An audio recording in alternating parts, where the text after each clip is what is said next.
오늘은 제가 너무 흥미롭게 본 책을 많이 소개하려고 합니다. 이 책은 2008년, 2010년, 2011년 미국의 소비자연구위원회에서 미국 최고의 정신과 의사 중 한 명으로 선정된 티머스 R. 제닝스라는 사람이 있는데요. 이 사람이 쓴 책, 뇌, 하나님 설계의 비밀이라는 책이 있습니다. 책 제목을 봤을 때도 뭘 이야기하는 것 같으십니까? 바로 사람의 뇌를 이야기합니다. 제닝스는 책에서 죄로 인해 타락한 것들 중 하나가 있다고 하는데 그것은 바로 뇌이다라고 설명합니다. 인간의 뇌가 죄로 인해 온통 균형을 잃게 되었다는 것이죠. 그래서 그 결과 인간은 통제 불능의 스트레스를 너무 자주 경험하게 되었다라고 이제 말씀합니다. 아시다시피 스트레스를 우리는 뭐라고 부르죠? 만병의 근원이다라고 합니다. 왜일까요? 왜 스트레스가 만병의 근원일까? 그것은 내장의 피와 에너지가 긴장을 하여서요 근육으로 몰리기 때문에 몸이 정상적으로 돌아가지 못하도록 합니다. 그래서 스트레스가 만병의 근원이라고 하는 것입니다. 근데 이런 의견을 책의 저자도 동의를 합니다. 스트레스는 만병의 근원이다. 그러니까요, 결국 죄는 뇌의 기능을 정상적으로 발휘하지 못하도록 했고요. 그로 인해 많은 사람들이 스트레스를 받았으며 그 스트레스로 인해서 건강한 사고가 약해지고 또한 몸이 축나기 시작하면서 면역 체계가 약해지고 전전두피질이라고 있는데 거기가 마비가 되면서 사람이 감기나 여러 질환에 걸리기가 쉽다라고 이제 이야기합니다. 그러니까 죄가 뇌를 오염시켰고 그로 인해서 많은 스트레스가 인간이 받게 되었고 그로 인해서 이제 몸이 많이 약해졌다라고 하는 거죠. 근데 제가 말씀드리고 싶은 것은 이제 지금부터입니다. 이 제닝스라는 분이 스트레스의 주 요인으로 무엇을 뽑냐? 바로 이제 두려움을 뽑고 있습니다. 두려움. 그러니까 죄로 인해 뇌가 오염됐고 그 오염된 뇌는 인간으로 하여금 필요 이상의 두려움을 느끼도록 만들어 버렸다라는 사실입니다. 사랑하는 성도님들, 두려움에 혹시 빠져 보셨습니까? 극한의 두려운 상황에 한번 빠져 보셨습니까? 엄청 스트레스를 받습니다. 시험 전날에 불안과 두려움에 사로잡힌 친구들을 보면 어떻죠?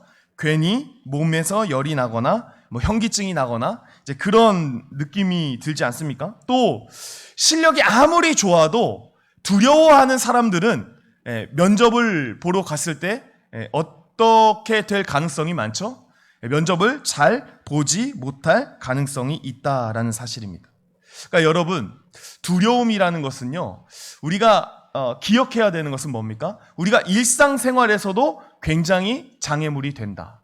그런데 저는 한 가지 더 말씀드리고 싶은 것은 무엇이냐? 우리의 일상생활뿐만 아니라 두려움이라는 것은 우리가 신앙생활을 하는 데에도 엄청난 장애물이 된다라는 사실입니다. 마가복음 4장에 비유가 등장하죠.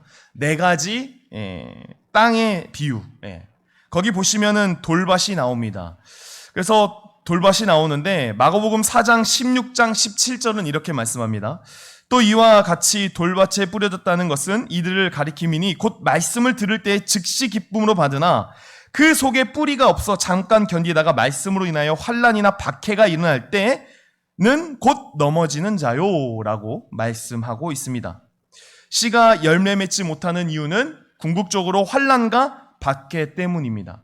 그런데 곰곰이 생각해 보시면 환난과 박해 가운데에는 항상 동반하는 것이 있습니다. 그것이 뭔지 아십니까? 두려움입니다. 환난과 박해 속에서도요, 두려움이 없는 성도는 맞섭니다.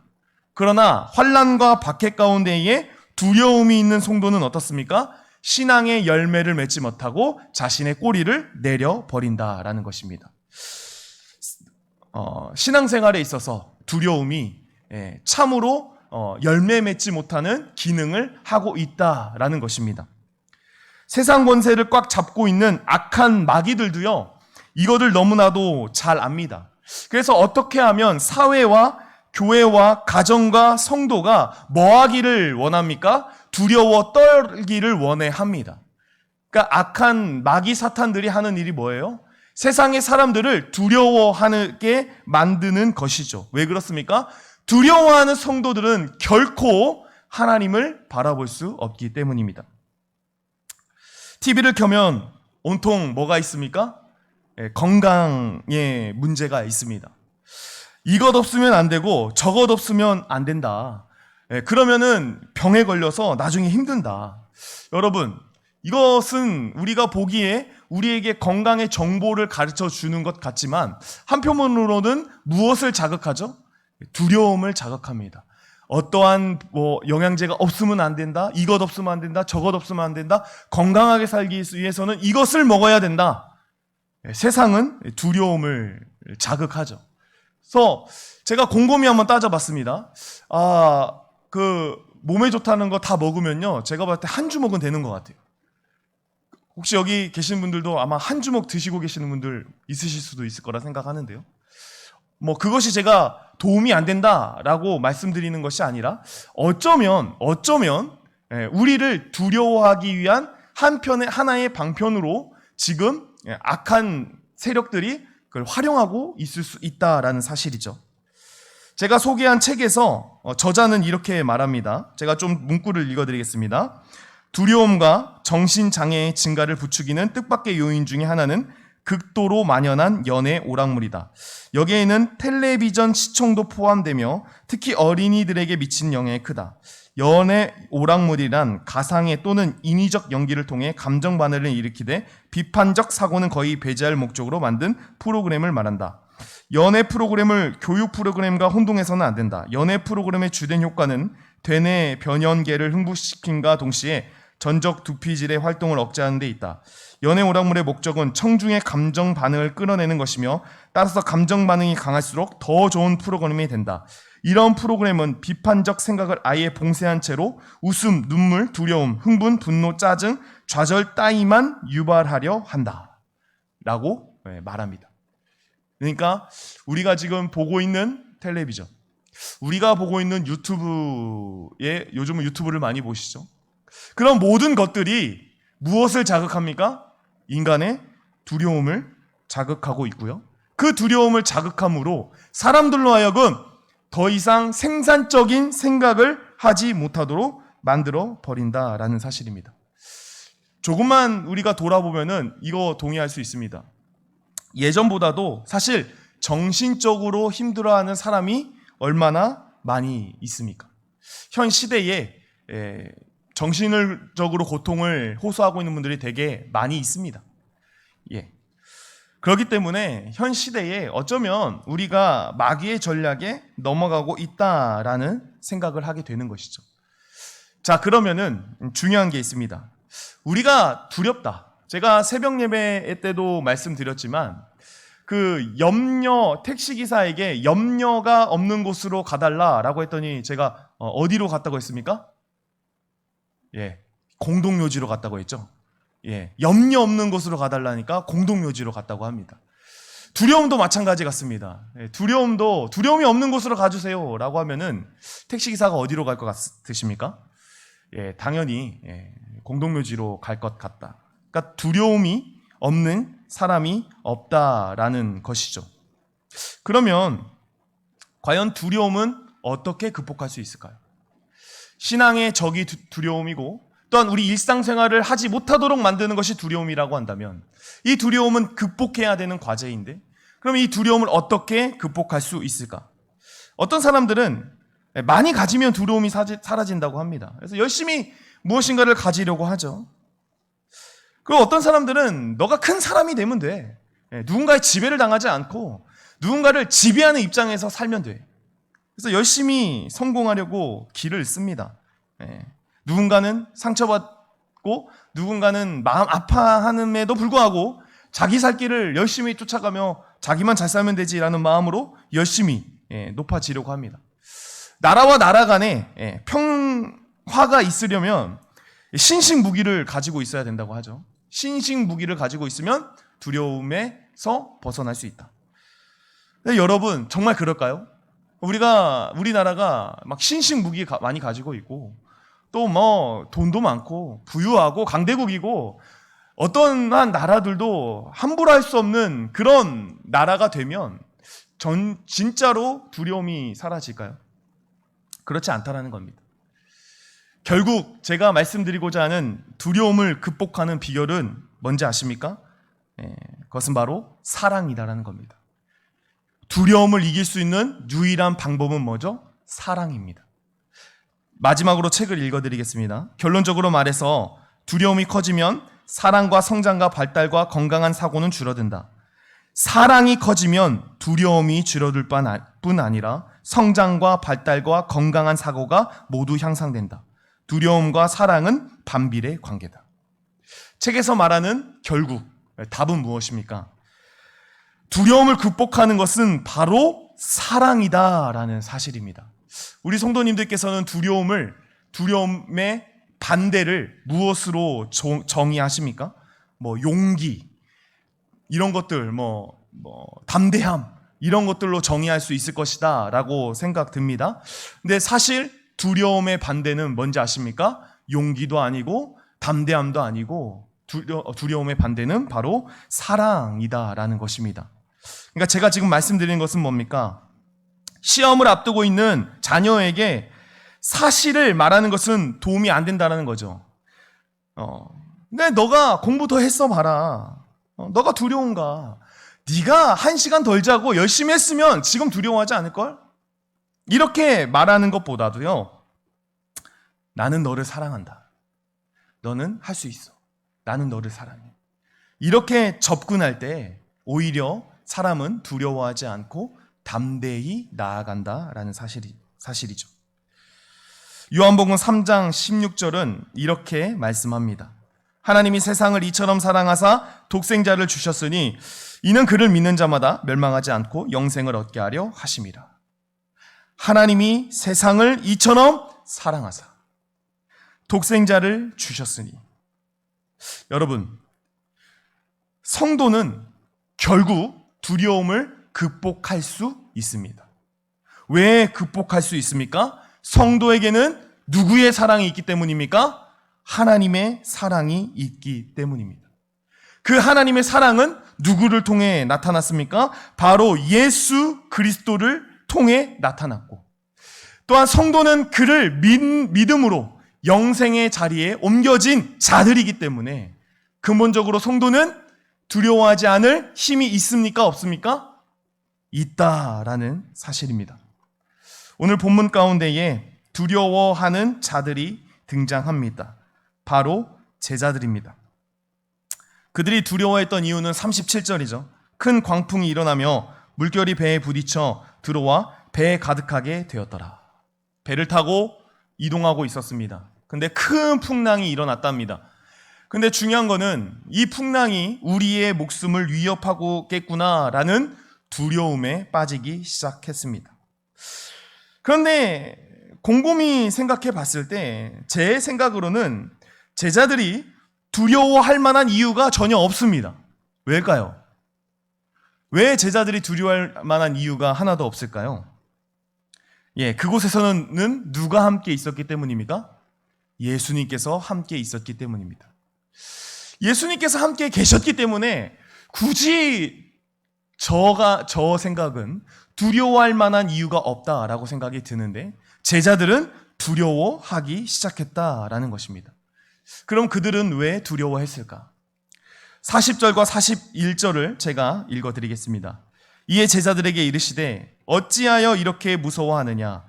너희가 어찌 믿음이 없느냐 하시니, 그들이 심히 두려워하여 서로 말하되 그가 누구이기에 바람과 바다도 순종하는가 하였더라. 자, 여러분 생각해 보십시오. 두려워하는 상태에서 예수님을 찾는 것 잘못된 일입니까? 잘한 일입니까? 흔히 우리는 그렇게 배우지 않습니까? 두려운 상황, 어려운 상황 때 누구를 찾아라? 예수님을 찾아라. 제자들이 두려워하는 가운데에 예수님을 찾았습니다. 그런데 예수님은 어떠한 반응을 보이십니까? 너희가 어찌 두려워하느냐? 왜 이렇게 무서워하느냐? 너희가 어찌 이렇게 믿음이 없느냐? 이렇게 뭔가 꾸중을 하고 계시다라는 사실입니다. 이를 통해서 저와 여러분이 알 수 있는 것은 무엇입니까? 그것은 제자들이 예수 그리스도를 바르게 이해하고 있지 못하다는 것입니다. 그러니까 저와 여러분이 예수님과 함께 있는 제자들이 두려워하는 것을 이해하지 못하는 것은 저와 여러분은 예수 그리스도가 어떤 분이신지를 아는 거죠. 하나님의 사랑이면서 동시에 하나님의 아들이신 그분을 우리는 아는 것이죠. 그러나 당시의 제자들은 그 사실을 아는 겁니까? 모르는 겁니까? 몰랐기 때문에 어떻게 보면 구하는 것, 예수님께 말씀드리는 것 잘한 것 같지만 오히려 반대로 왜 두려워하느냐? 이 믿음이 없는 자들아 라는 소리를 들었다라는 사실입니다.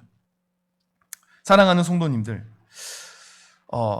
제자들의 이런 태도에 대해서 저는 사실 조금 충격적이었습니다. 왜냐하면 그들은 수많은 세월을 예수님의 가르침을 받았고 또한 행적을 봐왔던 사람들이기 때문입니다. 그렇기 때문에 그들의 어떤 예수의 이해, 예수를 하나님의 아들과 하나님의 사랑으로 받아들이지 못하는 그 믿음의 태도를 조금은 어색하다라고 생각이 드는 것인데요. 그런데 곰곰이 생각해 보니 우리도 이러한 태도들이 우리에게 있다라는 사실입니다. 그렇게 수많은 말씀과 수많은 은혜를 주님 앞에 체험했지만 여전히 하나님의 사랑을 깨닫지 못하고 예수를 알지 못하며 그와 동행함에도 불구하고 여전히 우리는 두려울 상황이 찾아오면 두려워하는 모습을 보면서 또한 그 가운데에 어떻게 하면 인간적인 방법으로 이 상황을 타개할까라는 우리들의 모습을 보면서 어쩌면 우리가 입술로는 예수님의 사랑, 하나님의 사랑, 예수 그리스도를 말하지만 우리의 삶에서는 그것과는 거리가 먼 사람이다라는 것을 깨닫게 되는 것 같습니다. 사랑하는 성도님들, 우리에게는 하나님의 사랑이 있습니다. 바로 예수 그리스도십니다. 저와 여러분은 그를 믿고 의지합니다. 이 자체가 우리가 오늘날 뭐하지 않을 이유입니까? 두려워하지 않을 이유가 되어야 한다는 사실입니다. 구약의 인물 중에 저는 위대한 사람으로 한 명 뽑자면 이제 다윗을 뽑겠죠. 모두가. 다윗이 엄청난 그 두려움 상황에 살아갑니다. 사울에게 핍박받았고 그 가운데 심지어 블레셋이라는 적국의 나라에 나아가 몸을 의탁해야 되는 그런 일들이 있죠. 엄청 두려울 만한 상황들이 많습니다. 그러나 그 두려울 만한 상황 가운데 다윗은요 살아갑니다. 어떻게 그가 살아갈 수 있었을까? 시편 23편 4절은 이렇게 말씀합니다. 내가 사망의 음침한 골짜기를 다닐지라도 해를 두려워하지 않는 것은 주께서 나와 함께 하심이라. 주의 지팡이와 막대기가 나를 안위하신다. 또한 시편 62편 5절에 나의 영혼아 잠잠히 하나님만 바라라. 다윗이 두려워할 만한 상황에서도 자신의 길을 뚜벅뚜벅 걸어갈 수 있었던 것은 그는 하나님의 사랑을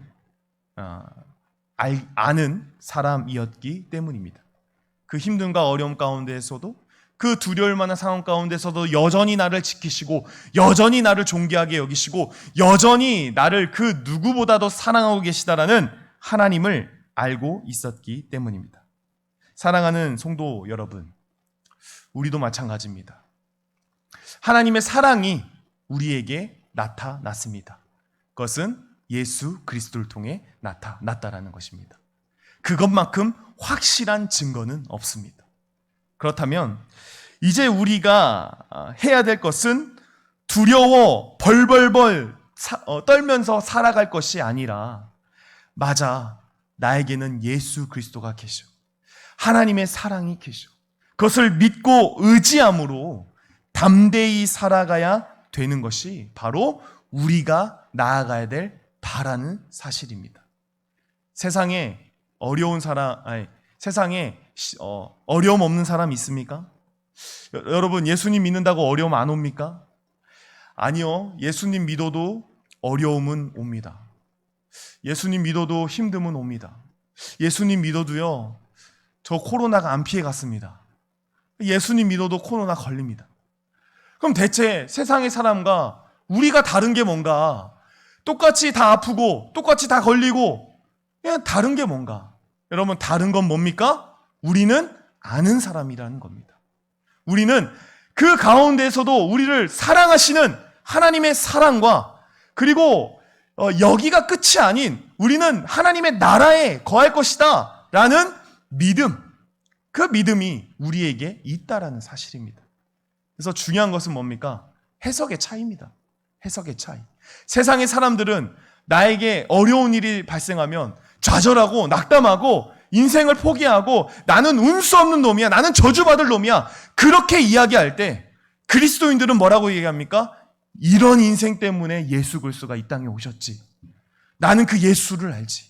하나님은 여전히 예수를 통해 나를 사랑한다고 말씀하시지. 그래서 그것을 믿고 그 상황을 탈탈 털어버리고 다시 일어나는 게 바로 예수 그리스도를 믿는 성도의 힘이다라는 것입니다. 그래서 신앙의 초기에는요, 예수님께서 나에게 무엇을 해주실 것인가, 거기에 관심을 많이 가져도 상관없습니다. 그러나 신앙이 깊어지면 깊어질수록 우리가 어디에 초점이 가야 됩니까? 예수님은 누구신가? 예수님은 누구신가? 왜 그렇습니까? 우리가 예수님이 누구신지를 정확히 이해할 때 비로소 하나님이 나를 얼마나 사랑하시는지를 깨달아 알 수 있기 때문입니다. 사랑하는 성도님들, 두려우십니까? 왜 두려울까요? 그만큼 우리가 예수 그리스도를 이해하지 못하고 있는 것은 아닐까요? 신앙생활을 그렇게 오래 했는데 손가락으로 이렇게 10손가락으로 세워도 넘을 만큼 많은 신앙생활을 했음에도 불구하고 여전히 힘들고 어려운 상황이 찾아오면 똑같이 세상의 사람들과 두려워하고 똑같이 대처하는 그런 모습 가운데에 우리가 부족한 것은 뭡니까? 하나님의 사랑을 깨닫지 못하는구나. 예수님을 아직도 내가 제대로 이해하고 있지 않구나. 우리가 그렇게 예수님이 우리의 옆에 있다고 하지만, 내가 예수님을 구주라고 믿는다고 하지만 내가 제대로 믿고 있는 것은 아니구나. 그것이 우리가 두려움 가운데에 증명이 되는 것 아니겠습니까? 사랑하는 성도님들, 부디 부탁드리겠습니다. 하나님이 나에게 무엇을 주실까에 관심을 가지지 마시고 나를 살리신 예수 그리스도가 누구이신가에 더욱더 관심을 가지시길 바랍니다. 그러면요, 여러분들의 삶은 그 누구도 흔들 수 없는 견고한 성이 되실 것입니다. 그 어떠한 상황에서도 흔들리지 않는 놀라운 하나님의 백성이 될 줄로 믿습니다. 예전에 페이스북을 봤는데요, 이제 총신대 신학대학원의 이상훈 교수님께서 이제 이렇게 말씀하시더라고요. 무슨 일을 만나도 하나님의 섭리를 믿는다면 견뎌볼 수 있을 것이다. 이해되십니까? 무슨 일을 만나도 하나님의 섭리를 믿는다면 견뎌볼 수 있을 것이다. 사랑하는 성도님들, 수많은 두려움 속에 하나님의 사랑을 우리가 안다면, 하나님은 결코 우리를 멸망의 길이 아닌 우리를 영생의 길로 인도하실 분이라는 것을 우리가 확신한다면 과연 못 견딜 만한 고통과 두려움이 있을까라는 생각을 해봅니다. 요한복음 14장 27절에 이렇게 말씀합니다. 평안을 너희에게 끼치노니 곧 나의 평안을 너희에게 주노라. 내가 너희에게 주는 것은 세상에 주는 것과 같지 아니하리라. 너희는 마음에 근심하지도 말고 두려워하지도 말라. 두려움에 떨고 있던 제자들, 그 제자들의 결말이 어떤지 저와 여러분은 너무나도 잘 알고 있습니다. 제자들 중에 평탄하게 산 사람이 없고요, 평탄하게 죽은 사람이 없습니다. 너무나 180도 달라지지 않았습니까? 지금 오늘 본문의 제자들과 우리가 알고 있는 제자들의 죽음이 너무나도 다릅니다. 다른 사람이라고 할 정도로 다릅니다. 그들이 그런 사람으로 변화된 이유는 무엇입니까? 그들은 예수 그리스도를 깨달았기 때문입니다. 하나님의 사랑을 제대로 깨달았기 때문입니다. 사랑하는 성도님들, 두려우십니까? 하나님이 변했을까요? 여러분 두려우신데 하나님이 변했을까요? 하나님은 한 번도 변하신 적이 없습니다. 중요한 것은 누가 변한 겁니까? 우리가 변한 것입니다. 우리가 하나님의 사랑은 생각지도 않고 다른 것에 귀를 기울이고 있는 결과인 것이죠. 그래서 바라기는 저와 여러분에게 지금도 넉넉히 부어주시고 계시는 하나님의 사랑과 음성이 들리는 놀라운 역사가 있기를 간절히 소망합니다. 함께 기도하겠습니다.